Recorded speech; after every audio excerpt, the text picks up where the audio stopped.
Hello les amis! Aujourd'hui on se retrouve pour réaliser un plat de cuisine de tous les jours, les pâtes. En plus d'être simples et rapides à réaliser, elles sont accessibles à tout le monde. Ici je vais utiliser mon laminoir, mais vous pourrez très bien le faire à la main. Le procédé est exactement le même. Au niveau du goût, celui-ci reste identique aux pâtes industrielles, mais accompagné d'une bonne petite sauce, bellissimo. Et maintenant, passons tout de suite à la recette. Alors, à vos fourneaux. Pour une recette pour 3 à 4 personnes, vous aurez besoin de 300 g de farine, une cuillère de sel, 3 œufs, 30 ml d'huile d'olive et un peu d'eau. On vient tout d'abord dans un bol, mettre la farine et le sel, mélanger un petit peu le tout et en faire un puits. On y rajoute les œufs et on mélange petit à petit en rajoutant au centre de la farine. N'oubliez pas de rajouter l'huile en même temps, c'est ce que nous on a fait. On l'a rajouté du coup après, mais ce n'est pas si dérangeant que ça.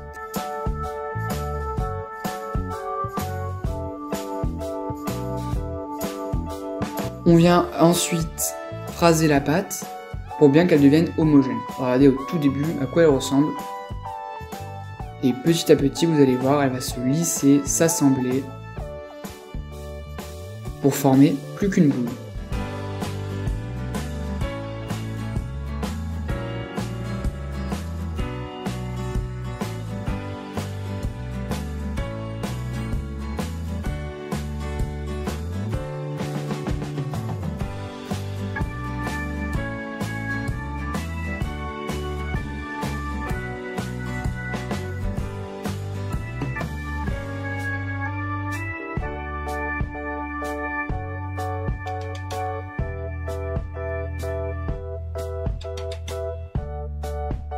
Et voilà le travail, regardez-moi ça. Elle est belle et lisse.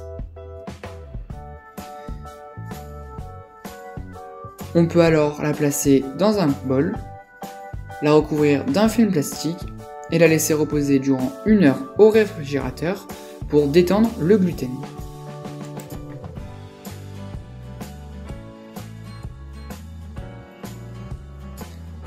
On peut ensuite la sortir et l'étaler légèrement avant de la mettre dans le laminoir.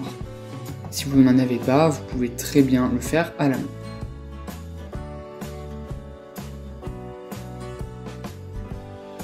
Le but est d'obtenir une pâte faisant 2 à 3 mm, pas plus d'épaisseur.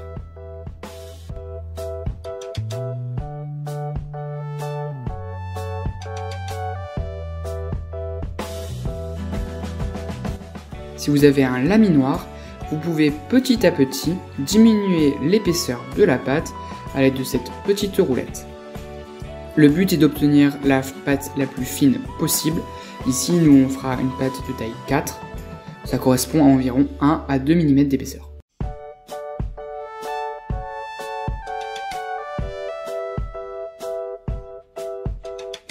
Et voilà le résultat. Elle est vraiment bien fine.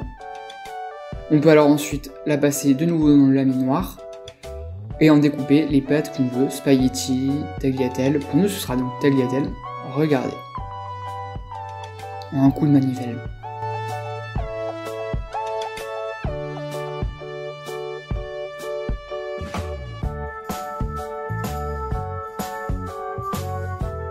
On peut alors les poser sur un torchon légèrement fariné, il ne faut pas qu'elles se touchent. Bon, pas comme nous. Si vous les faites sécher, c'est bien mieux de les espacer pour qu'elles ne se collent pas. Vous pouvez les conserver ainsi pendant quelques jours, avant de les faire cuire, bouillir dans de l'eau. Et si cette vidéo t'a plu, n'hésite pas à me dire en commentaire tes suggestions et tes questions, à t'abonner à mon compte Instagram, à liker ma vidéo et bien évidemment à t'abonner à ma chaîne YouTube en activant la petite cloche. Et je te dis à bientôt!